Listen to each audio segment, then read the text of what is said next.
guys, ito, pauwi na kami. Ayan. So guys, sabi nila, ito daw yung pinaka-haunted na apartment dito sa Pilipinas. Ayun, may dala pa kami raketa para sa panghampas. Also, sabi nila, may sabi-sabi kasi dito.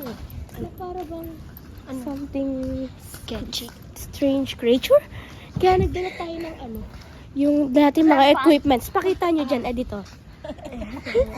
So guys, kanina pati ka nakatalbo. So, ito na. Tatry na natin kung may tao. Sige po. May tao. Bukas. Sa mga oras na to, di namin alam, bukas pala yung pinto. Hanggang sa pinapasok na kami sa loob. So guys, ngayon walang kailaw-ilaw, naka-dashcam tayo. Okay. So guys, gamitin natin itong bagong UD light. Yung parang vision. Vision, yun. Nakikita na. May nakikita na. As you can see guys, dito may nararamdaman na ako. Parang iba na yung pakiramdam ko. Parang Ang bigat. at dito, nakaramdam na ako ng hilo. So, yun na guys, medyo kanina.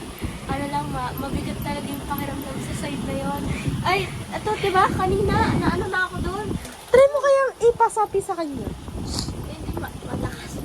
Malakas? So, ngayon guys, gagamit tayo ng Red Talk to the Spirit. Okay.